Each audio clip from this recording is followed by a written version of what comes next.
Welcome to 7 Minutes from Central Europe, a program brought to you by the Central European Office of American Jewish Committee. Today, I have the great honor and privilege to welcome His Excellency Mr. Michael Brodsky, the Ambassador of the State of Israel to Ukraine. It's an honor to have you with us, Excellency.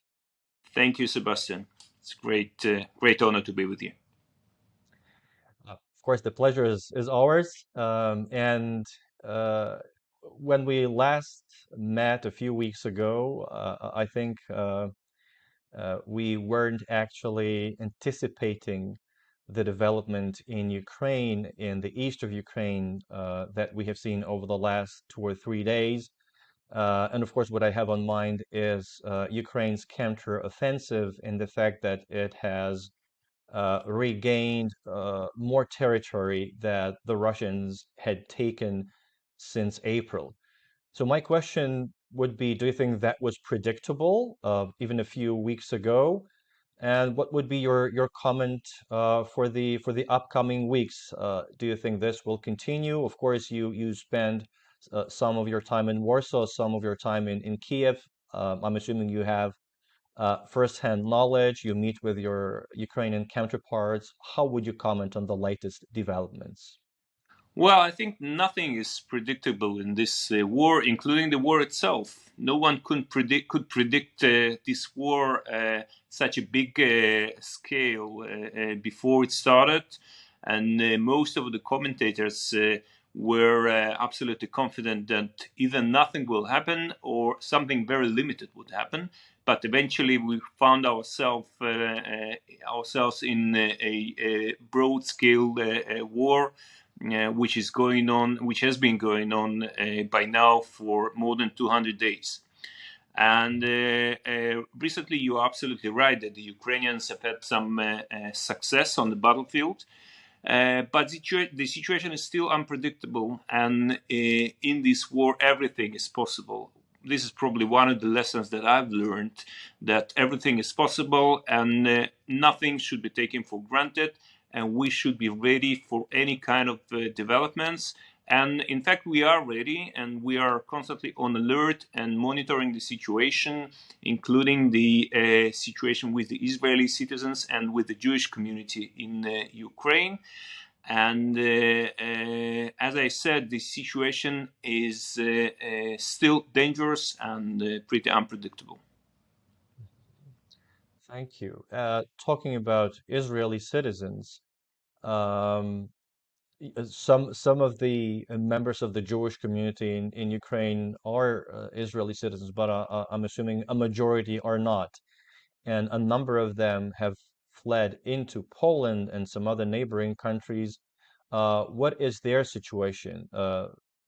Ukrainian Jews who have escaped um, the war. You probably know quite a lot about their plight here in Poland. Are they hoping to come back to Ukraine? How many are planning to leave for Israel and become Israeli citizens? How many are maybe planning to leave for some other countries? Right. We are in constant touch with the Jewish community in Ukraine. And as a matter of fact, the majority of Jewish leaders have stayed in Ukraine, including the chief rabbis and the rabbis in different cities in Ukraine. But some of the Ukrainian Jews have left. Some have left to Israel, some have left to Germany, and some decided to stay in Poland. I believe that especially those who decided to to stay in Europe, they hope to get back home at some point once the war is over. And in fact, many Ukrainians, including the the Jews, Ukrainian Jews, are coming back home. At least in Kiev, I can see many people who have returned recently home. And I believe, speaking of those who are currently in Poland, I believe the majority of them are planning to get back as soon as possible. Of course, those who have decided to make Aliyah, I hope they will stay in Israel. I hope they will feel good in Israel. And so far, more than 10,000 people, more than 10,000 Ukrainian Jews came to Israel during the war. I think the number will be higher over the next month because we are experiencing a growing interest on behalf of the Ukrainian Jews in coming to Israel. And one last question, and this is a question we hear quite frequently, not only in Europe, but also in other parts of the world. When people look at Israel, some of them ask, couldn't Israel do more? So the assumption is that Israel is not doing enough to help Ukraine. So first of all, would you agree that Israel could do more? And if not, then what's the reason?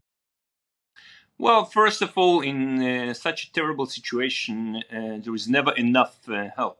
But Israel, from the very beginning of the war, has been providing tremendous assistance to Ukraine. And I'm talking only about the humanitarian assistance. I'm not talking about any other areas of assistance. But speaking of humanitarian assistance, we have provided instant meals, we have provided fresh water, have provided medicines, generators, medical equipment, and we were the only country to deploy a medical hospital, a field hospital in Ukraine at the beginning of war. And besides this, we have received children with oncological diseases in Israel. We are going to receive injured Ukrainians in Israel and to provide them treatment, medical treatment. Is there a short answer to the question, could Israel help Ukraine with its Iron Dome? This is a question we also hear quite frequently.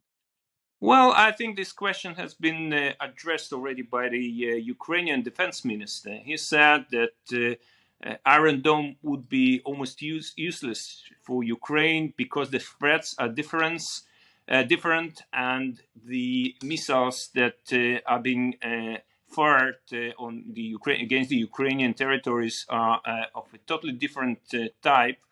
Comparing to those those threats Israel is facing, so it's not something that would change the situation in Ukraine, and the Ukrainians understand this. Thank you, Mr. Ambassador. Thank you for sharing your thoughts and your knowledge. And thank you to our listeners for being with us. Please stay tuned. We'll be back in 2 weeks.